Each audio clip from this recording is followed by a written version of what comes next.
now listening to Tuff Tiger Talk. Flash Report.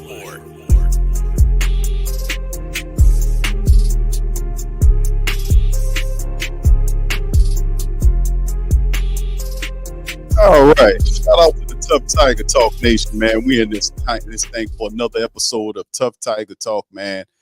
It's time, man. We got an upcoming matchup on Sunday afternoon, 6:30. I want to say, I think it goes 7:30 kickoff time on the East Coast. They'll be operating in Florida. The matchup, the rematches, they're billing at LSU and Florida State, opening up the season, man. This is going to be a good one. Remember what happened last year, went down to the wire. We should have won that game last year, had a lot of stumbles and bumbles, but this year, you heard what Coach Kelly said. We're going to beat the heck out of Florida State. I love that, man. Let's kind of make that pop. So with this intro into the show, I'm Big Q chiming in for this episode of Tuff Tiger Talk. I have my co-host, Mozzi 5. Mozzi the Tiger is in this thing as well, chiming in. So let's welcome him in. Brother Mozzi, how you doing, sir? What's going on? So who'd ever thought in 1 week we got a new undisputed? Boy, Shannon going over and he's gonna be on First Take, and then me and you, we back in action on Tuff Tiger Talk. So what's going on? How you doing? That's right, brother. Doing pretty well, man. Yeah, I see some of the ratings on there. By the way, First Take murking them people right now, bro. So yeah, I think it's they're gonna have to retire to the boneyard in a little bit, man. Skip Skeletor Bayless to the bone. not too much on my homeboy, brother. That's right. I said, yeah, but anyway, shout out to the Tiger Nation, man. We in this thing for another episode of the show. Y'all, please feel free to hit the like button, hit the subscribe button, and by all means, feel free to share the show streams on your social media with other diehard LSU Tiger family members, man. We in this thing previewing the matchup. Top 10 clash, Uncle Mozzi, number 5 LSU, number 8 Florida State. We're finally here. Tomorrow's the big day, man. It's going down on the Sunday, so it has that NFL style primetime appeal to it. It's the biggest and best game of the opening weekend for college football, and everybody knows that. So this is going to be interesting. Let's jump right into this article right here from the WhoThatDaily.com. Shout out to the WhoThatDaily.com staff. Milton Manningham, that's our top LSU football contributor, wrote this article on the 31st, covering or previewing the matchup between LSU and Florida State. Since then, he has another article he written about Coach Kelly saying they're going to beat the heck out of Florida State. So I like that. But anyway, LSU preparing to take on the Noles and a top 10 matchup that carries significant implications for both teams this season. Under the guidance of Brian Kelly, the Tigers closed out the previous campaign with a commendable 10-4 mark, including the formidable 6-3 performance in the SEC. Kelly's consistent leadership has been instrumental in LSU's success, and it's evident in the double-digit win tally, and then, of course, a remarkable home victory against Alabama. Florida State, led by Coach Mike Norvell, equally been making waves on their side of the stuff. They had a 10-3 mark last season as well, 5-3 in the ACC, and they want to position themselves for contenders at the ACC championship level, and then ultimately to get into the college football playoffs. So with that being said, we have guys coming back here. Jaden Daniels, who we know last year, 2,900 passing yards, 17 touchdowns on the ground. He was instrumental, did a lot of positive stuff. He is a guy that is mentioned on the Heisman, I guess you could say the Heisman watcher list. And he feels like, and we've played interviews from Jaden Daniels during the offseason, saying that he feels like he is, he ready to take that next step, that he has a deeper understanding of the offense, and he's ready to lead the team. So we got a lot of people here on Mozzi going against that'll be going against. We don't have Mason Smith because we know what happened with Mason Smith. He'd be suspended for that one game, but Mekhi Wingo, Jordan Jefferson to step up and play, and then we got other players as well. So let's go into the breakdown and talk about, we know Florida State has some interesting components. Jordan Travis is the guy over there, over 3,200 yards, 24 touchdowns last year for them. He's something interesting. That running back, Trey Benson, and then those two really good receivers in Wilson and Bell. So let's talk about the matchup between between Florida and LSU and how we can end up getting this matchup. What's some game we could talk about here, bro? Well, as far as keys to victory, obviously it's going to run through Jaden Daniels and his ability to get the ball downfield, launch the deep ball, and be able to strike early, stay poised, and to not be able to make those mental mistakes as they made last year in the season opener, which was riddled with mistakes and ultimately saw the Tigers lose a very winnable game. So as long as we don't have those type of issues out of him, I think that we'll be fine.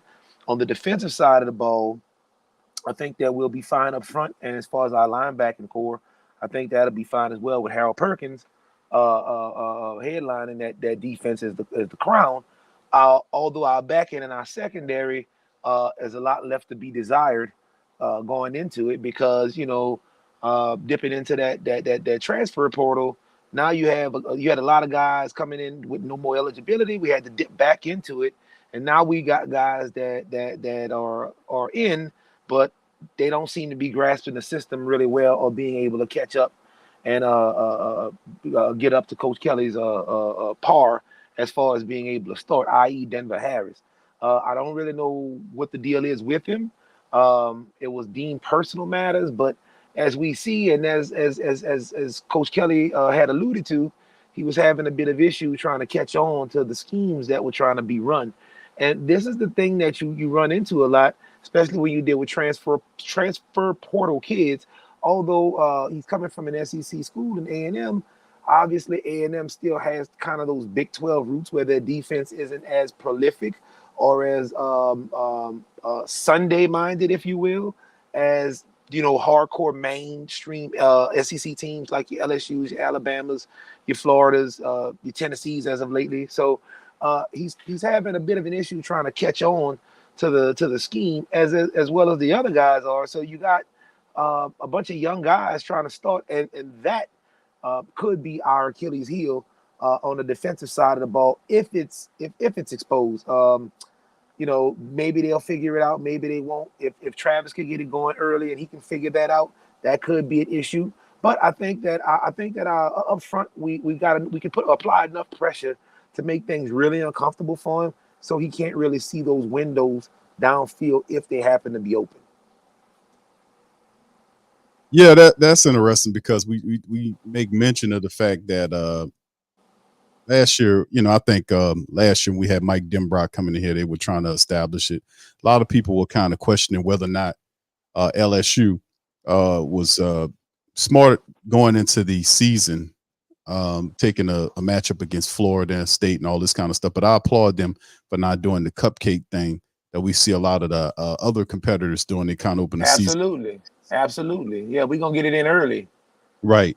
And for them to line up or push for a Florida State rematch game here was and this is going to be in their hometown territory, or in their home state rather. So I mean, that's fun to me to watch them to be able to do that. But yes, absolutely. The question I have though, Mozzi, we talk about Mason Smith. He's a big part of what they do on the defensive line. We lost him last year early. He's out for this particular game. What players step up and can kind of for one game kind of do we need to do to keep the pressure on what they got going on at Florida State? Oh man, it's almost gonna. I would almost have to say it's gonna be maybe by committee. We don't, and see, this is kind of the issue that I take with college football is because they don't, outside of the spring game and outside of a few scrimmages, there's no real way to get live action where we can actually see what's going on in the event where we do lose a key player, and we got to kind of figure that out. So with Mason gone, I mean, the only one that even has that size, that big run stopping size, which you're giving up a lot of height. You got Guillory is gonna chime in about maybe 6'10", 315, 320. But I mean, to have a 6'6", 310-pound behemoth on the line, that's kind of tough to replace. Do you understand how difficult coming from a defensive tackle position, somebody 6'6" with a 7-foot wingspan, putting their hands in the air, even if they're not getting to you, how difficult that is to kind of replace. So what you're asking is, how can you replace a freak of nature? And I don't know the answer to that. The good news is we've been playing without him all last season. We know the potential that he carries, and I think that's what we're all hanging our hat on. But as far as him playing at his full potential, trying to find a replacement of what we know he can be, I don't think we have that creature that could meet both the height and the weight standards and athleticism that Mason would give you if he was at his full potential. So going back to a run stopper, I would think there would have to be Guillory or maybe Fitzgerald, because those are going to be your next, two biggest guys that can fill that position. But as far as a absolute juggernaut and a freak of nature and a monster, there's just nobody that we have that if Smith was on his, in his full bag, I just don't see anybody being able to really stop him or us having anybody compatible to replace that. Yeah, that's definitely a tall order to think about when Mason Smith out. I mean, I know some of the rotations have Jacoby and Guillory getting in there. Mekhi Wingo is definitely got to step up and handle this business. Savion Jones and the rest of these Parashand, a few other guys. We got Ovi. He's another guy that's going to be a part of it on the edge. So we got a few guys that we have to kind of want to put that pressure on and kind of stop what they're doing up front in terms of making the run happen. And you mentioned Harold Perkins. What about Omar transfer? Well, again, the transfers, you just don't know how they're going to pan out. So, again, I think Coach Kelly's going to have to probably play it by ear along with the defensive coordinator and other defensive coaches. And I think that, and this is the issue with taking on a game of this magnitude. And I think that's where some of the critics and detractors came in to say that because there's so much uncertainty, on that defensive line as far as who's going to step up, if somebody's going to step up, and definitely our secondary. So I think that we're once again hanging our hat on the offense to get the job done. And in the SEC, that's a scary place to be because the SEC equals defense. This is not the Big 12.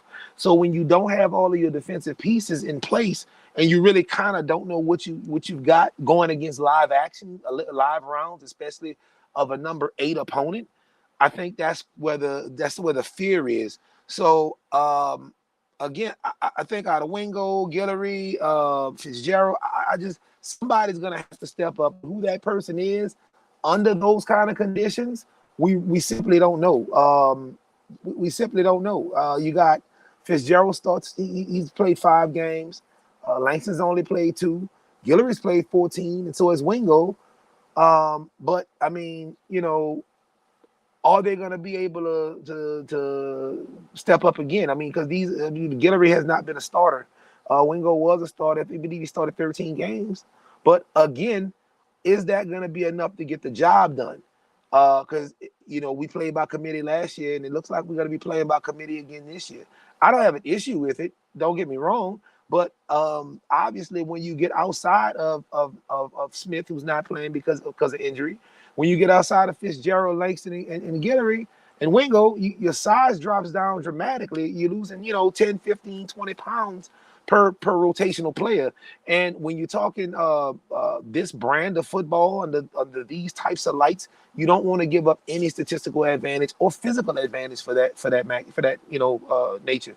And I just think that not having that beefy 295 to 310 pound guy up front that can kind of on a consistent basis prevent run stops. And he can also kind of get in the quarterback's face, put a hand up, kind of push the line back into it, to kind of make him uncomfortable to step up. That's kind of what we need to be able to get it done in order to help that secondary out, because that's where our Achilles heel is. So tomorrow's game is going to be all about who's going to step up, and we're going to need a few things to bounce our way in order for it to happen, because it's going to take an actual team effort. For the first time in a long time, at least on the defensive side of the ball, we don't have that guy, if that makes sense. It's going to be interesting because the real battle between LSU and Florida State relies on the lines. Our offensive line dealing with their defensive line, and they got some really good players over there. We talk about Jared Verse, what he did last year.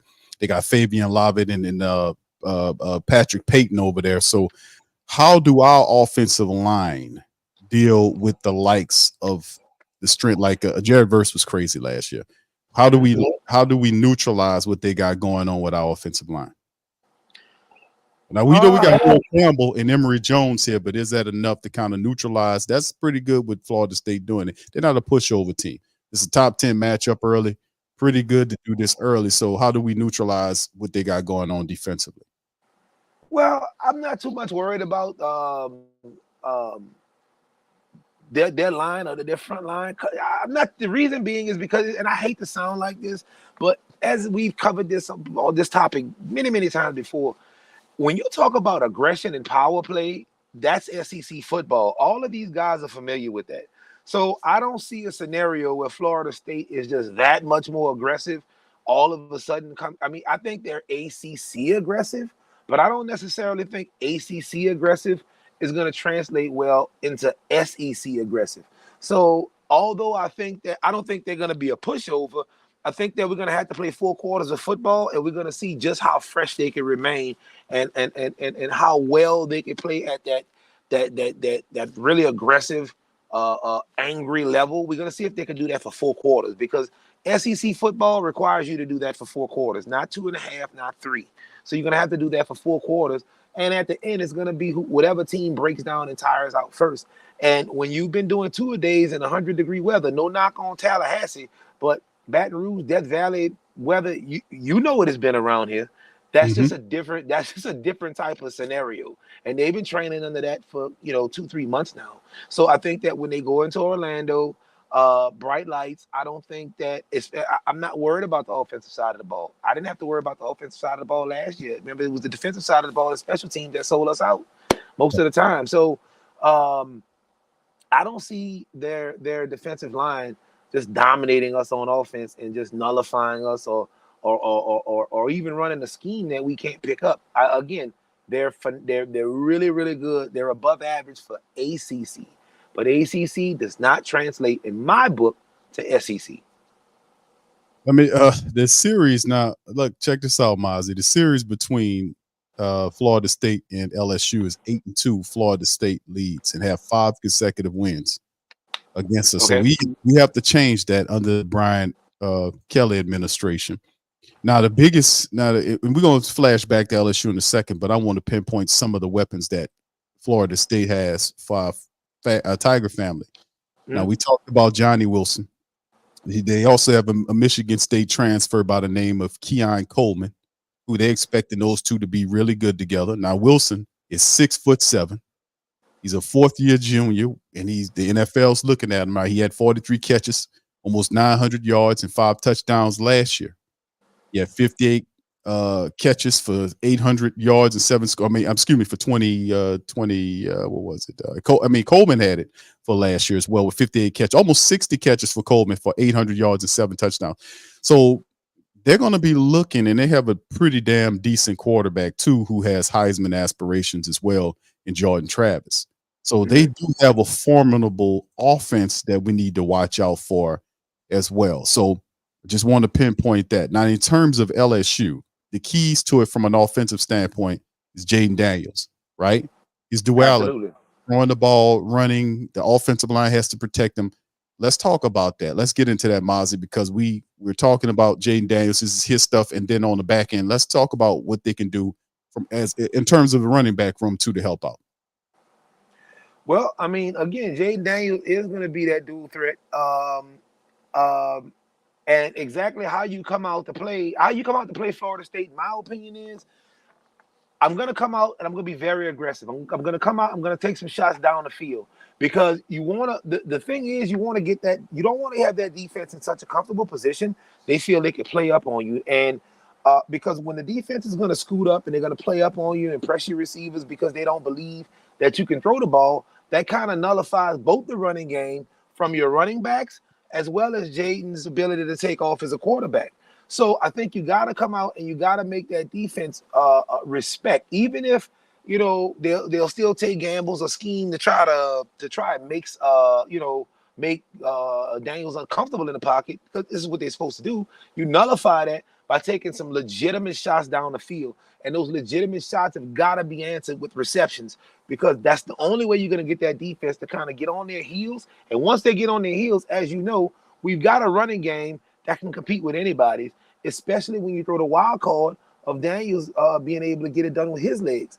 But you've got to allow those guys space to work, and you're not going to get those guys space to work if nobody respects you being able to throw the ball 15, 20 yards down the field. So I would definitely come out.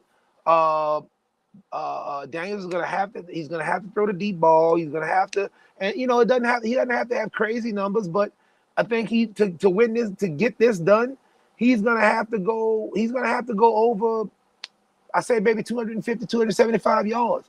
This is the kind of game that we're gonna need from him, from his arm, in order for his legs to be effective. So I'm thinking, 275 yards, maybe 2 touchdowns, and maybe one with his legs. He could on the back end give us 40 to 60 yards on the ground running. And I think that we can get it done that way. I think that that's going to keep the defense honest. I think they're going to respect everything that we've got going on. And I think they're going to back up to allow him to get that space. And then we incorporate our running backs in. And I think that Florida State is going to be in for a really long day if we can get it going early and show that we're willing to take chances and be aggressive. By the way, Coach Prime is up now 24-14 TCU. Go ahead, Coach Prime, on that, man. A lot of want to see him do really well. I think he's going to do really well at Colorado, man. So quiet some of those doubters. Speaking about the running back room you just mentioned, we know that the Tigers are going to be without John Emery in this matchup. Correct. And they're also, if I'm not mistaken, they're going to also be without let me see here. I think I don't know. I know Emery and Armani Goodwin. I think Goodwin is out too. So, yes, both of those out. So the running back room, we got Josh Williams. You got the transfer from Notre Dame, who I'm really looking at what this guy could bring here to the LSU room.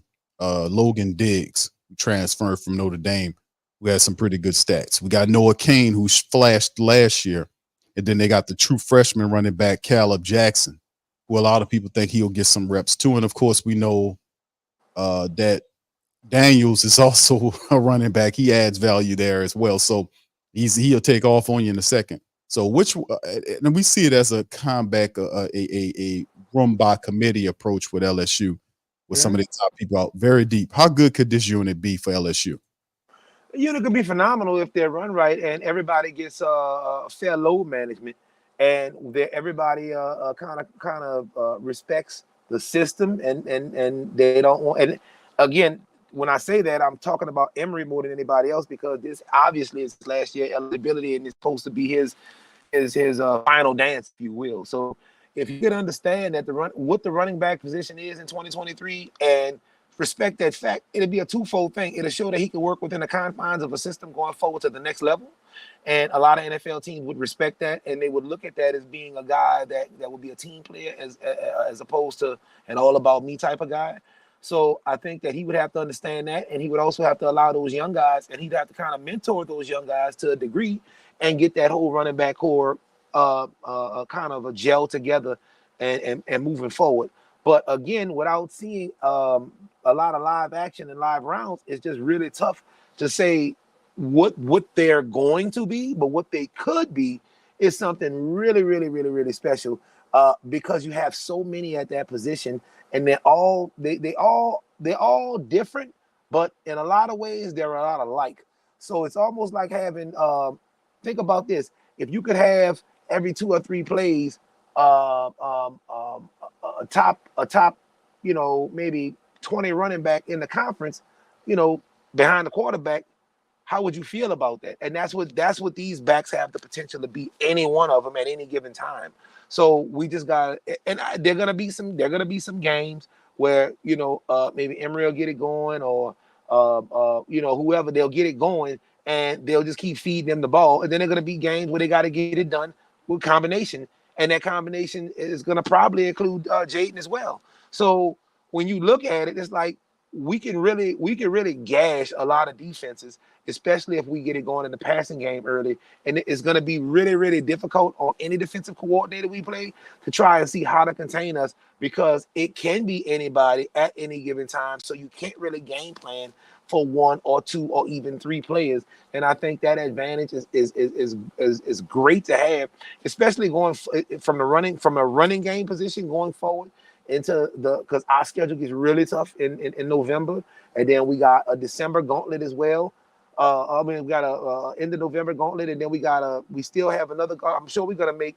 I'm sure we'll, in my opinion, I'm hoping that we get elected to the playoffs, and then we can eventually have a shot at playing for the national title. But the deeper you get into the season, the more you're gonna have to rely and lean on a running game and your defense to get it done, because everybody's going to be banged up. Everybody's going to be hurt. They're going to have seen enough of your team to kind of game plan and know what's your likes, what's your dislikes, where you excel at, and they're going to try to gain the advantage over you any and every way they can possibly do. So you're going to need to rely on that running game to be your bread and butter. And I think LSU has enough. We have enough valid bodies at that position, including Jaden, to be able to get that done. Yeah, I agree, man. I think Jaden Daniels is ready for that next step. And when he got wide receivers like, that we had last year, man, like we were able to put up some good numbers from guys like Malik Neighbors, who led the SEC last year with 72 catches. So this year, you expecting him in his sophomore year to really step out and do some really great things. And LSU has some weapons there, man, as well, offensively speaking, that I'm looking forward to. Mason Taylor. He's back. See what he did. He did a lot of positive stuff last year. Kyron Lacey, Brian Thomas, Aaron Anderson, Chris Hilton. How good could these guys be along with our running attack, along with Jaden Daniels? So yeah, I'm looking forward to this matchup here, especially coming out the gate against a very tough team, a top 10 matchup. LSU ranked number 5 right now, and Florida State number 8. Man, we're doing it big. Okay, so anyway, a little backdrop, man, before we get into the predictions of in terms of the scores. I'm gonna drop some commentary. Shout out to the brothers and sisters in the chat. This is a little backdrop information for the family member. The Seminoles are 10-0-2 all time when they play in Orlando, including 9 straight wins. LSU has won 12 straight games when they ran for over 200 yards.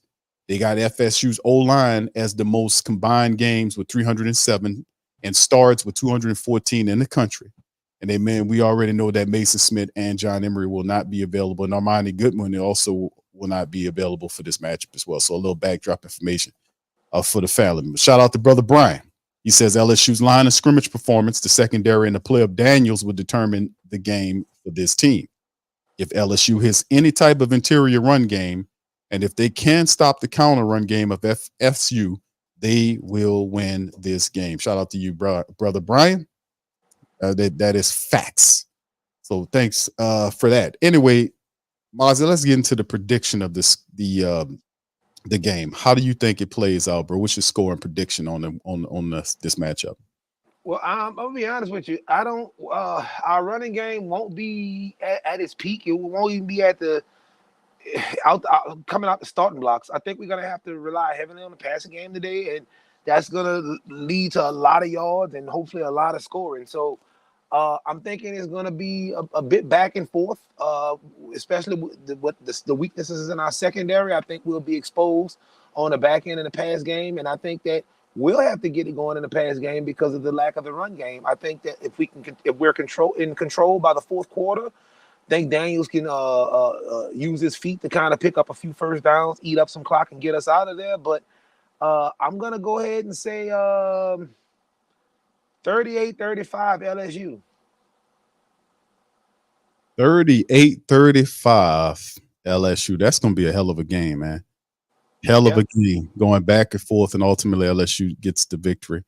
I'm gonna say I think the Tigers get the win. I would say because I do think it's gonna be a high scoring affair. I think maybe I would say 28-24 LSU. I think 28-24 LSU gets the victory. I think that Brian Kelly, went on the tear. He kind of threw that in on this show that we're gonna beat.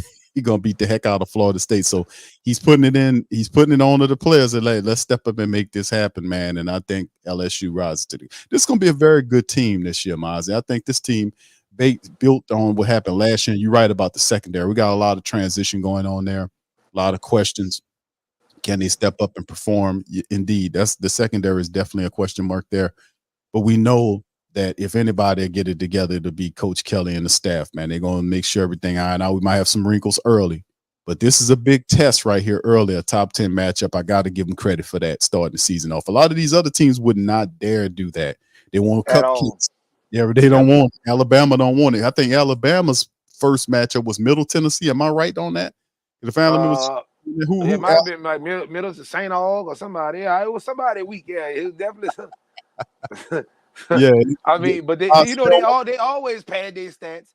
Then they play a few, other teams come and they'll play, out of conference. They'll play some Pac-12 teams or whatever. Then they'll play Alabama later in the year after they've been banged up, and Alabama beat them by 10 points. And everybody will worship Alabama like they hadn't played 4 high school teams before that. Like this is right. It's every year we go through the same process, so I'm used to it. Yeah, they got Middle Tennessee today at 6:30. Middle Tennessee State. What is the line on that? Hold on. I gotta check that. I gotta check that, man. I gotta check that. I don't know what the line is on that one, Miles. I'm trying to find it, man. I don't know. 39. Is it 39? Yes, it is. Oh my God. Yes. So yeah, that's what it is. 39. Yeah. That's crazy. But see, they wouldn't do that, Miles, at Alabama. Now I'm not throwing a little. I'm not disparaging Alabama, man. I'm just telling the truth. I know y'all damn team don't want. You're not going to go and put up.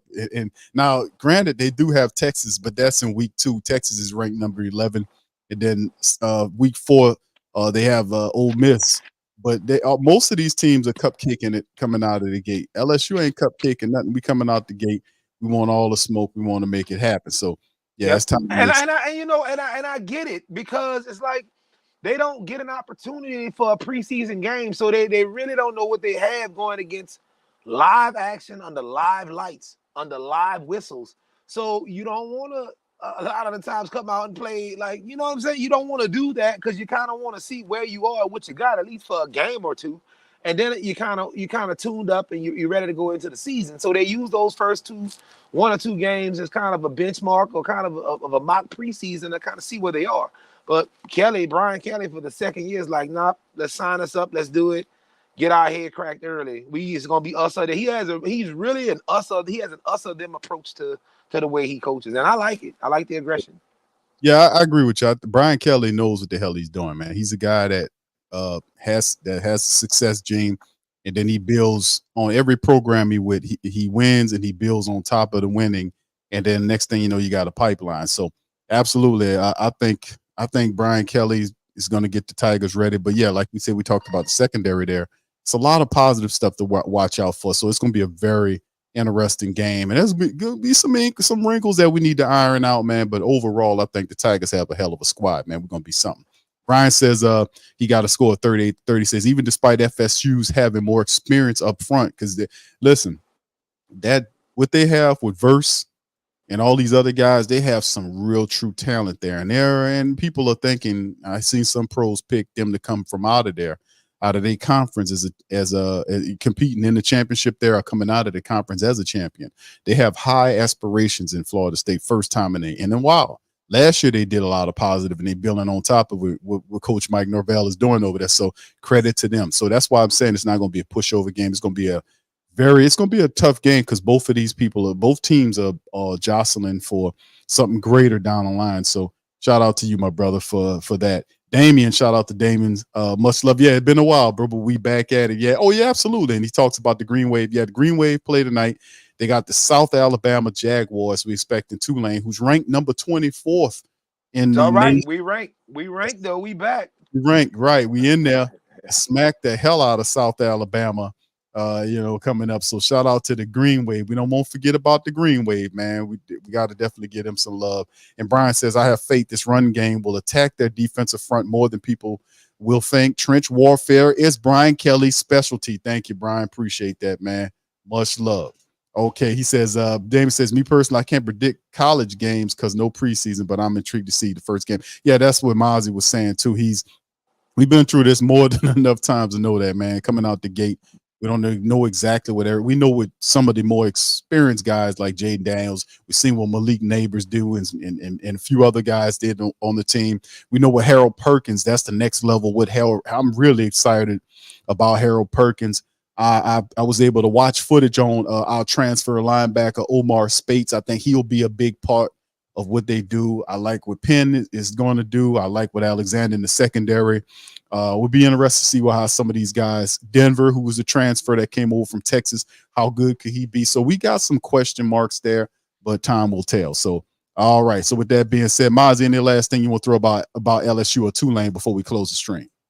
No, I really need the Greenies to pull it together, man, and kind of duplicate the success they had last year. And as far as LSU, like I said, it's time to step up. It's time to step up. Everybody wants to play. Everybody wants to be a superstar. Everybody wants to be that guy, but yet we don't really have that guy. But we are ranked, so I mean, somebody's seeing something in us, and I think it's time for us to show improve. We overachieved last year, which we now have a big target on our back from our opponents, and we got big expectations in Baton Rouge and all across the state of Louisiana, and they got to live up to that. That's not our fault. Y'all did that last year, LSU.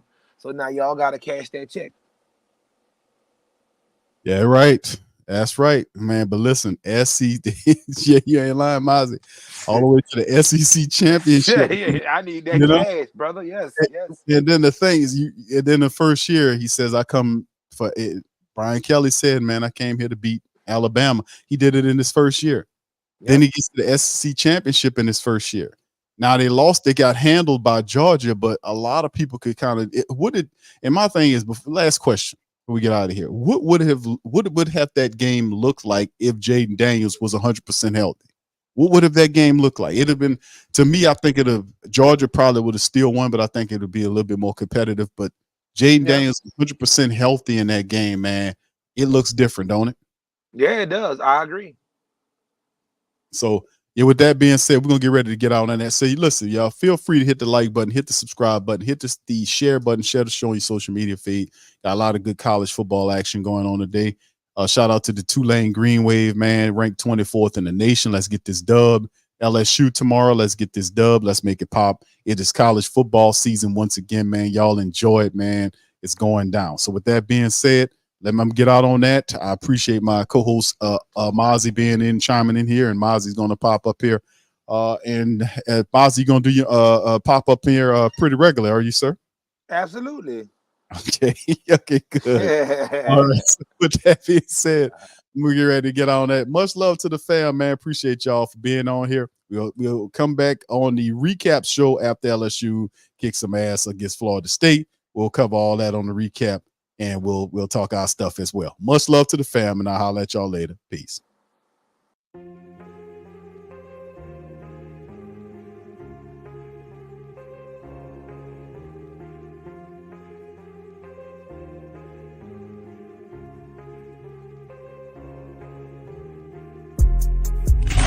Subscribe to the Tough Tiger Talk channel and stay up to date for all things LSU football.